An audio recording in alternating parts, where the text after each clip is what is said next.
السلام عليكم ورحمة الله وبركاته. نحمد الله العظيم نصلي ونسلم على الرسول الكريم. أما بعد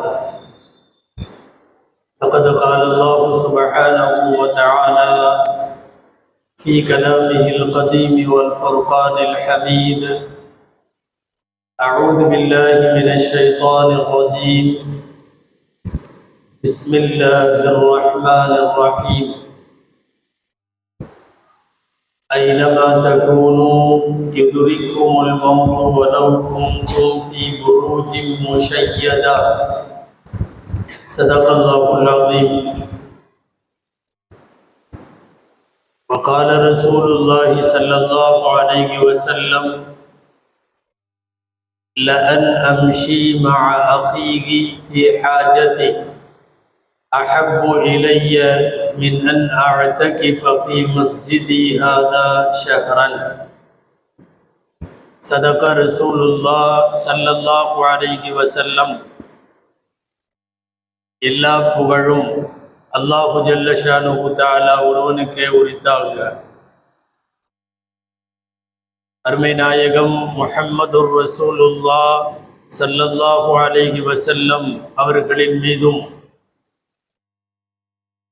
நற்பாக்கியங்கள் நிறைந்த அவர்களுடைய உம்மத்தின் மீதும், குறிப்பாக இந்த ஜும்மா நன்னாளில் நம் அனைவர் மீதும் எல்லாம் வல்ல அல்லாஹுவின் நல்லருள் என்றென்றும் நிறைவாக உண்டாவதாக. ஆமீன்.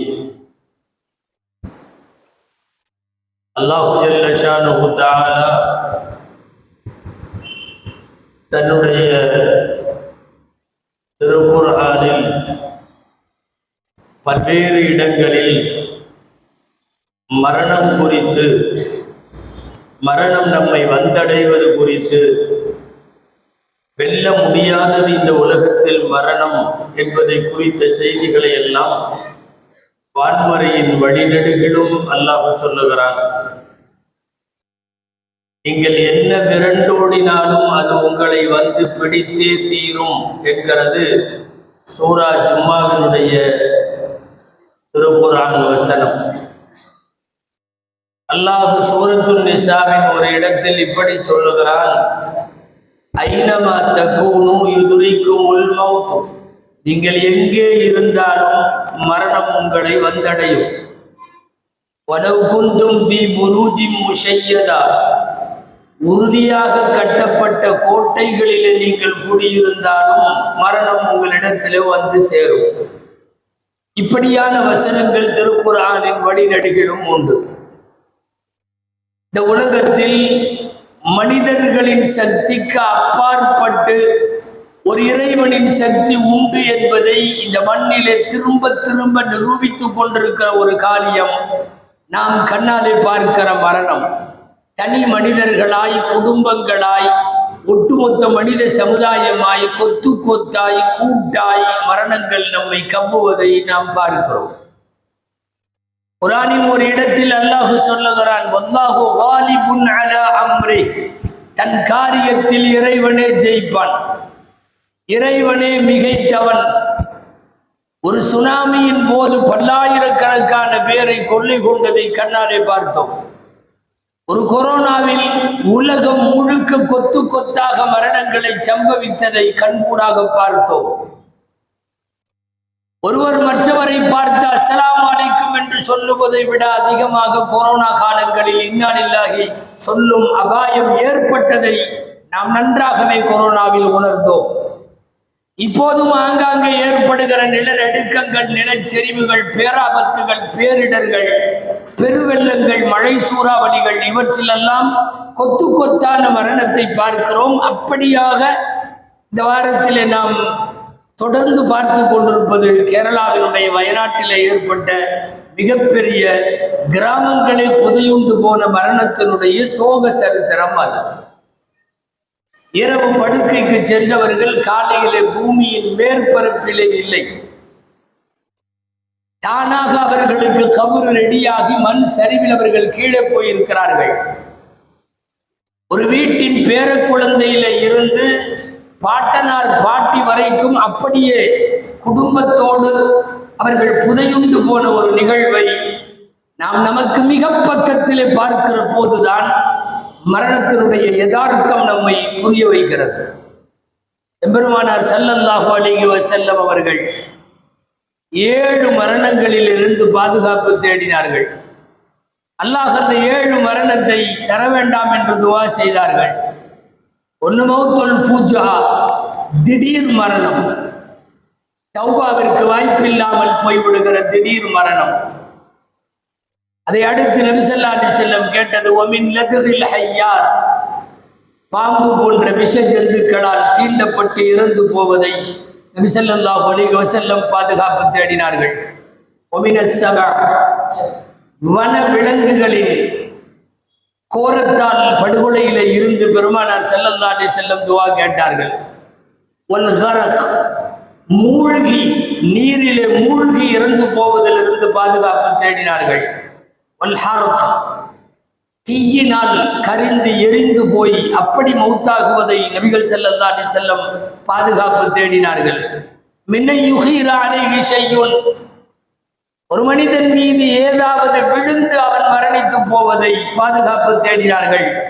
அவ் எஹிர் அலா ஷையின், இவன் போய் ஏதாவது மீது விழுந்து மௌத்தாகுவதை பாதுகாப்பு தேடினார்கள். இவர் மீது ஏதாவது விழுகுதல் அல்லது ஏதாவது மீது இவர் போய் விழுகுதல். ஒமினல் கத்லி இன்டல் ஃபிராரி மினஸ் ஸஹப், போர்க்களத்திலே இருந்து புறமுதுகு காட்டி ஓடுகிற போது ஏற்படுகிற மரணம். இந்த 7 மரணங்கள் எம்பெருமானார் ஸல்லல்லாஹு அலைஹி வஸல்லம் இவற்றிலிருந்து பாதுகாப்பு தேடினார்கள் என்று பார்க்கிறோம். பெரும்பாலும் இந்த உலக வரலாற்றில் நீண்ட நெடுங்காலமாக அல்லாஹுவால் இந்த உலகத்தில் இறக்கப்பட்ட பெரும்பாலான பேரழிவுகளை நாம் பார்த்தால் அதிகமான பேரழிவுகள் காற்றால் நிகழ்ந்திருக்கிறது, அடுத்து தண்ணீரால் நிகழ்ந்திருக்கிறது. தண்ணீர் என்றால் பெருமழை அல்லது சுனாமி, ஆழிப்பேரலைகள், இவற்றின் மூலமாக நாம் நினைவில் வைக்க வேண்டும். இந்த உலகத்திற்கு வந்த ஃபர்ஸ்ட் அதாபு, முதல் வேதனை நூஹ் அலைஹிஸ்ஸலாமுடைய காலத்தில் வெள்ளப்பிரளயம் தான். தூஃபான் என்று குர்ஆன் சொல்லுகிற வெள்ளப்பிரளயம், நீரின் மூலம்தான் உலகத்தினுடைய பெரும்பகுதி மனித சமுதாயம் முதலாய் அழிந்தது. அந்த வரிசையில் இன்றைக்கு வரையும் அந்த அழிவை பார்க்கிறோம்.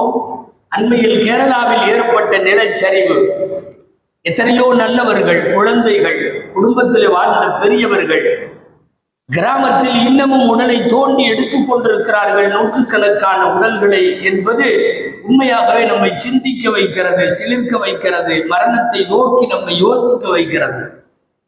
அல்லாஹ் மரணத்தின் விஷயத்தில் மனித குலத்தில் தன் காரியத்தில் அவன் மிகைத்தே தீருவான். இந்த நேரத்தில் நாம் செய்ய வேண்டியது 2.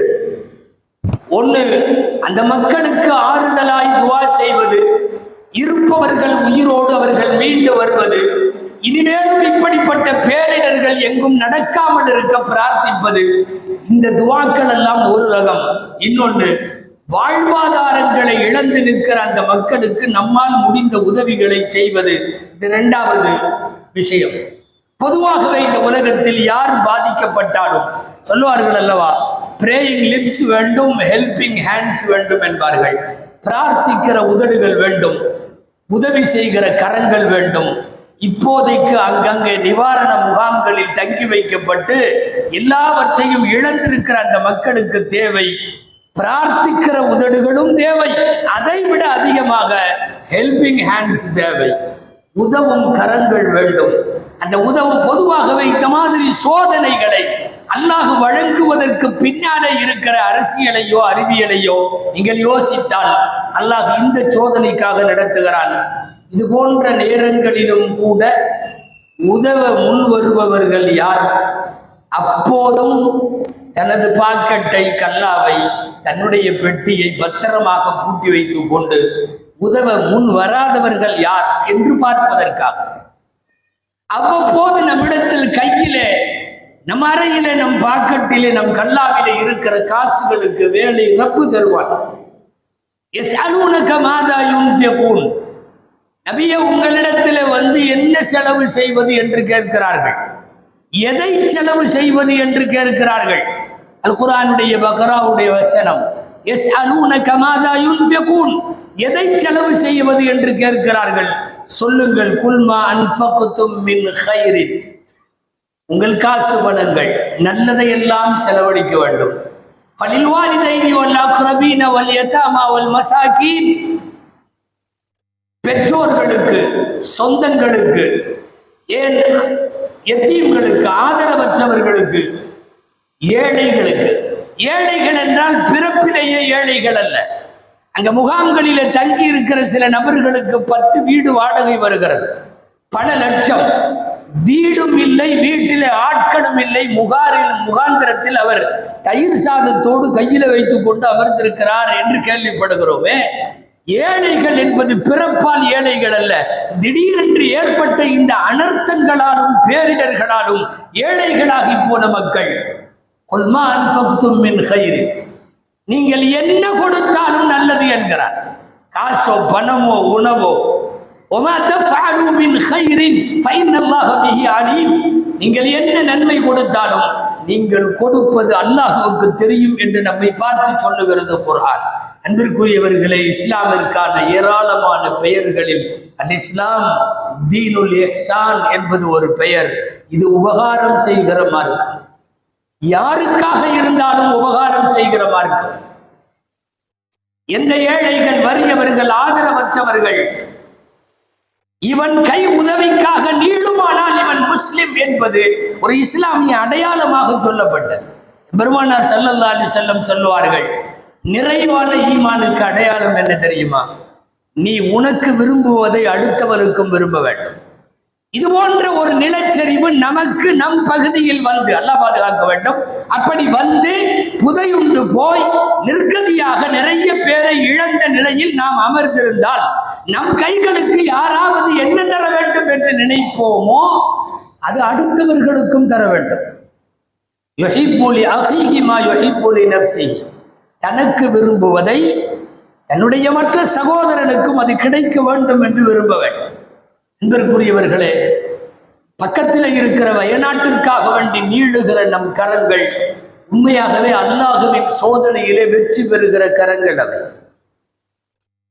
தான் உண்டு, தன் வீடுண்டு, மனைவி உண்டு, மக்கள் உண்டு என்று மாத்திரம் தன் வட்டத்தை சுருக்கி, தன் செலவினத்தை சுருக்கி வாழுபவன் பரிபூர்ண முஸ்லிமாக முடியாது. பெருமானார் ஸல்லல்லாஹு அலைஹி வஸல்லம் பல நேரங்களில் வலியுறுத்துவார்கள், உதவி உதவி அந்த சந்தர்ப்பம் பார்த்து செய்யணும், எப்போதும் செய்வதல்ல, ஏதோ ஒன்றை செய்வதல்ல. டைமிங் ஹெல்ப் என்று சொல்லுகிறோம் அல்லவா, சமயம் பார்த்து செய்கிற உதவி. அவன் ஏற்கனவே நன்கு சாப்பிட்டு இருக்கிறான், மீண்டும் மீண்டும் அவனுக்கு பிரியாணி பொட்டலம். ஏற்கனவே அவன் 10-20 துணிமணி வைத்திருக்கிறான், மீண்டும் மீண்டும் அவனுக்கு வேட்டி சேலை. ஏற்கனவே தேவைகள் போக எஞ்சி இருப்பவர்களுக்கு வழங்கப்படுவதை விட ஒன்றுமில்லாமல் திடீரென்று ஆக்கப்பட்டு நிர்கதியாக இருக்கிற மக்களுக்கு கரங்கள் உதவ வேண்டும். அதனால் தான் டைமிங்ல செய்யப்படக்கூடிய உதவிக்கு ஒரு மரியாதை உண்டு. ரசூலின் வார்த்தைகளில் இதை சொல்லுவதானால், லவ் அன்ஃபக அஹதுக்கும் மிஸ்ல உஹுதின் ذهبًا லா யப்லுகு முத்த அஹதிஹிம், சஹாபாக்கள் அவர்களிடம் ஒரு காலத்தில் இந்த மார்க்கத்திற்கு தாருங்கள் என்று கேட்கப்பட்ட போது ஒரு கை அள்ளி கொடுத்தார்கள். நாயகம் சொல்லுகிறார்கள், இன்று நீங்கள் உகது மலை அளவு தங்கத்தை தர்மம் செய்தாலும் அவர்கள் கொடுத்த ஒரு கைப்பிடிக்கு ஈடாகாது. சொல்லுவது நபிகள் ஸல்லல்லாஹு அலைஹி வஸல்லம். இன்னைக்கு உகது மலை அளவு தங்கம் நாம் கொடுக்கலாம். ஒரு கஷ்ட காலத்தில், ஒரு மார்க்கம் அபாயத்திலே படுபாதாரத்திலே இருந்த போது, மிகவும் வறிய நிலையில இருந்த போது ஒரே ஒரு கைப்பிடி கோதுமையோ பேரித்தம் பழமோ ஏதேனும் ஒன்றை கொடுத்தார்கள் அல்லவா, அந்த உதவி மகத்தானது என்கிறார்கள் பெருமானார் ஸல்லல்லாஹு அலைஹி வஸல்லம். ஒரு முஸ்லிமின் மனசுக்கு ஆறுதலா ஏதாவது ஒருத்தர்னால செய்ய முடியும்னா அதை விட சிறந்த இஸ்லாம் உலகத்திலே இல்லை.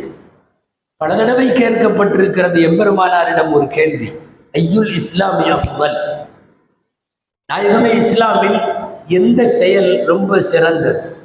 நாயகம் 3 சொன்னார்கள் பிரபலமான ஹதீஸில். இத்ஹாலு சுரூரி அலா கல்பி முஸ்லிமின், பிற உள்ளத்தை உன்னால் மகிழ்ச்சி அடைய செய்ய முடியுமானால் இஸ்லாத்தின் ஆக உயர்ந்த செயல் அது. நம்மால் ஒருவன் மகிழ்ச்சி அடைய வேண்டும். இரண்டாவது, அவனுடைய பசியை வயிறு நிரம்ப செய்ய முடியுமானால் அது இஸ்லாத்தினுடைய இரண்டாவது பெரிய செயல்பாடு. ஒருவனுடைய மானத்தை நீங்கள் மறைப்பீர்களானால் இது அழகிய இஸ்லாத்தினுடைய மூன்றாவது செயல்பாடு. உயர்ந்த இஸ்லாமிற்கு, அழகிய இஸ்லாமிற்கு அண்ணன் சொன்ன அடையாளம் இந்த மூன்றும். அவன் மனம் மகிழ வேண்டும், அவன் வயிறு நிரம்ப வேண்டும், அவன் மானம் மறைக்கப்பட வேண்டும். இந்த மூன்றுக்கும் உங்களால் முடியுமானால் நீங்கள் செய்தால் அது அழகிய இஸ்லாம் என்கிறார்கள் ஸல்லல்லாஹு அலைஹி வஸல்லம். நாம சில செயல்பாடுகளை, சில தொழுகை, சில நோன்பு, சில உம்ராக்கள், ஹஜ்ஜுகள், இதையெல்லாம் நாம் விளக்கி வைத்திருக்கலாம். ஆனால் இது போன்ற ஆபத்தான கட்டங்களில் அபயக்குரல் கேட்கிற போது நீட்டப்படுகிற கரம் ரப்பிடத்திலே எல்லா இபாதத்துக்கும் மேல போயிடும். சாதாரண வார்த்தை அல்ல நபிகளார் சொன்னது.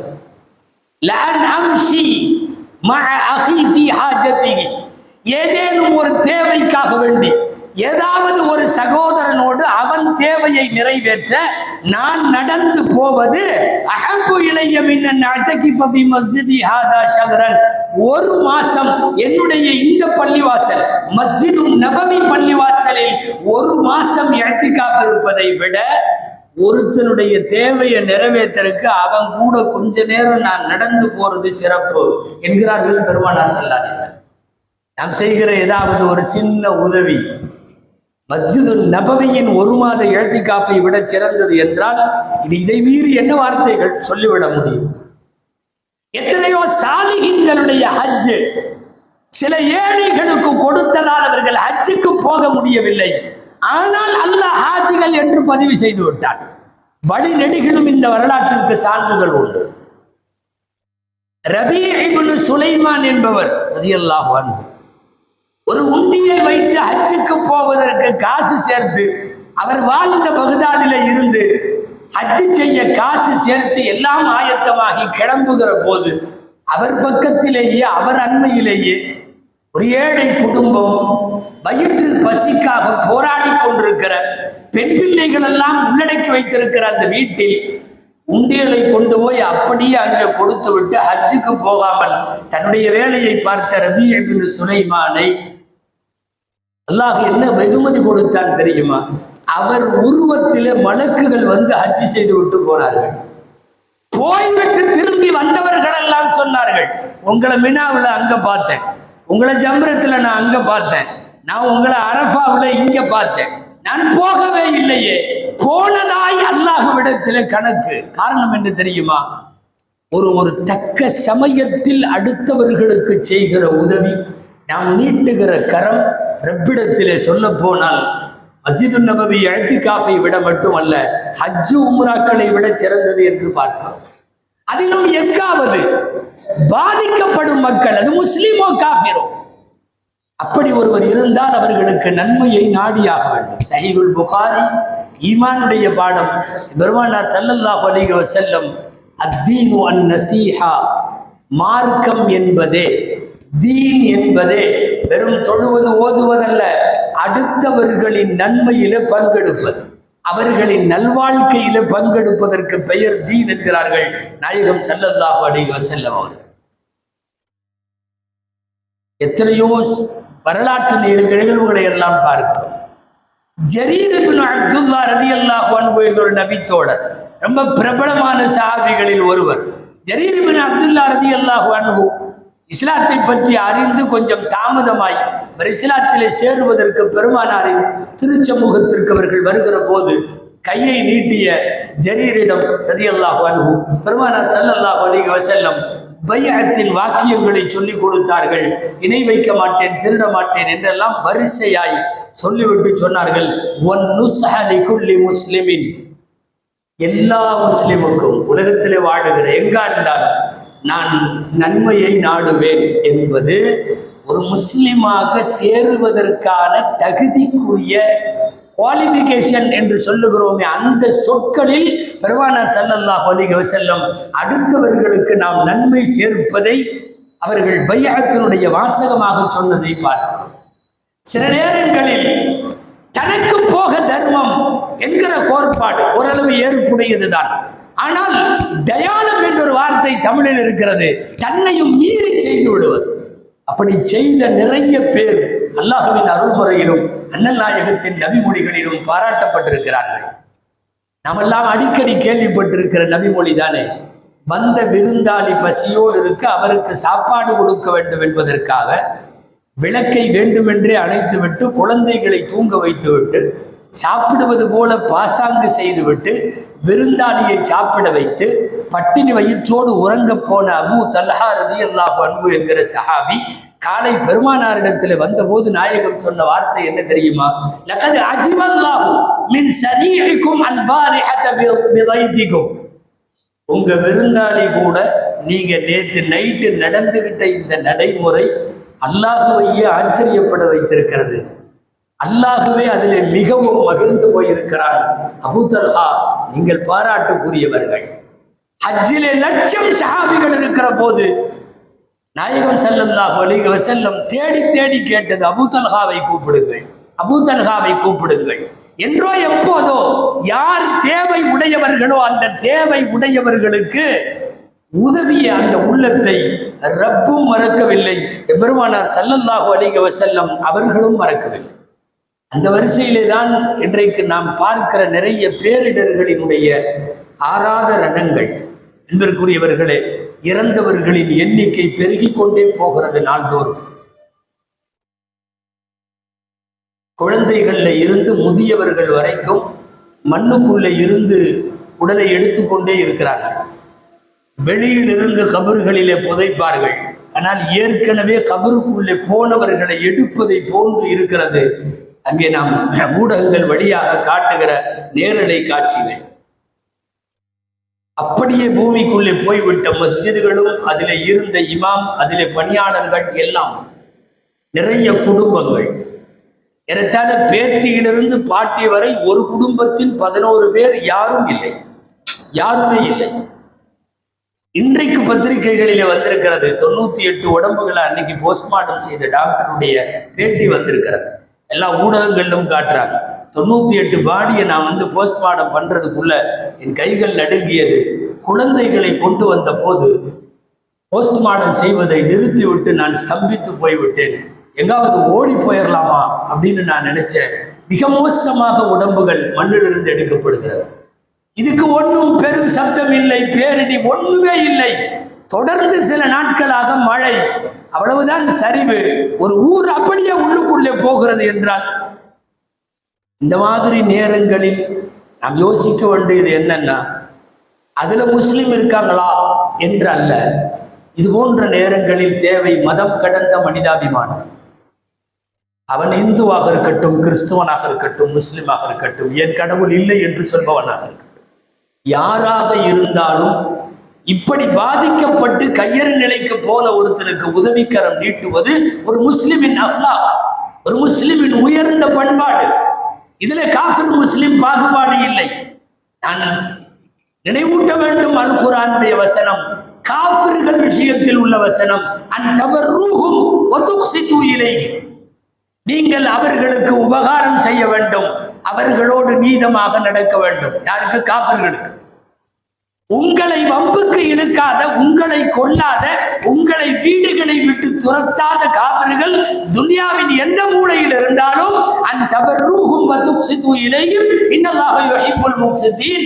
நீங்கள் அவங்க உபகாரம் செய்யுங்க, நீதமா நடங்க, அவர்களோடும் நீதமாக நடப்பவர்களை அல்லாஹ் விரும்புகிறான் என்பது திருக்குர்ஆனுடைய வசனம். பொதுவாக இஸ்லாத்தின் பார்வையும் ஒரு முஸ்லிமின் பார்வையும் இந்த மாதிரி பேரிடர் காலங்கள்ல இப்படித்தான் இருக்கும் நம்ம பார்வை என்பது. இந்த நேரத்திலேயும் கூட ஒரு சில மதவாத சங்கிகள், வெறித்தனம் பிடித்த தீவிரவாதிகள் சோசியல் மீடியால, சமூக வலைத்தளங்கள்ல போடுற பதிவு ரொம்ப நெஞ்சம் பதற வைக்கிறது. ஒரே ஒரு தீவிர மதவாதியாக இருக்கிற ஒருவன் அவன் பதிவு போடுகிறான், நாளுக்கு நாள் முஸ்லிம்கள் அதிகமாகி கேரளாவுக்குள்ளே ஒரு குட்டி பாகிஸ்தானை போல உருவாகும் வயநாடு அழிந்து போனது மகிழ்ச்சியே. இது ஒருவனுடைய பதிவு அல்ல, அதை எடுத்து ஆயிரக்கணக்கான பேர் அனுப்பி கொண்டிருக்கிறான். அது எங்களுக்கு பிடிக்கும் என்று லைக் இட்டு கொண்டிருக்கிறான், அதை வரவேற்று கொண்டிருக்கிறான். என்ன தெரியுமா, ஒரு மழையில் ஏற்பட்ட நிலச்சரிவில் காணாமல் போன நூற்றுக்கணக்கான உயிர்களில் மததுவேஷம் பார்க்கிற இந்த விஷ ஜந்துக்களை என்னவென்று சொல்லுவது? நாங்கள் மீண்டும் மீண்டும் சொல்லுகிறோம், இஸ்லாம் இது போன்ற பேரிடர் காலங்களில் மதங்களை தாண்டிய மனிதாபிமானத்தை இஸ்லாம் சொல்லி தந்து கொண்டே இருக்கிறது. அன்பிற்குரியவர்களே, அந்த அடிப்படையில் அந்த குடும்பங்களுக்கு ஆறுதல் வேண்டும். வெறுமனே உணவுப் பொருளுக்கு மாத்திரம் உங்களிடத்திலே கையேந்தவில்லை, அவர்களின் அடுத்த கட்ட வாழ்க்கை வேண்டும். அவர்களின் வீடுகள் இப்போது அங்கு இல்லை, அவர்களின் எந்த சொத்தும் அங்கு இல்லை. இதற்கெல்லாம் கூட நீங்கள் மாற்றாக ஏதாவது உங்களின் காசு பணத்திலே செய்து கொடுக்கலாம். போன உயிர்களில் அதனால் ஏற்பட்ட உள்ளத்தின் ரணத்திற்கு உங்களால் உலகத்தில் எந்த மருந்தும் தர முடியாது. எனவே துவா வேண்டும். அதைவிட மிக முக்கியமாய் இப்போது உதவும் கரம் வேண்டும். இந்த அடிப்படையில் தமிழ்நாடு முழுக்க ஜமாத்துல் உலமா சபை சார்பாக எல்லா பள்ளிவாசல்களிலும் இன்றைக்கு வசூலிக்கப்படுகிறது.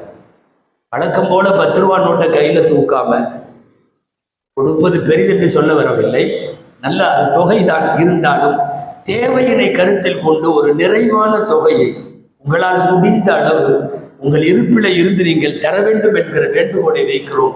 இது போன்ற நேரங்களில் நீங்கள் தருகிற காசில் வாங்குகிற கை அல்லாஹ்வுடையது.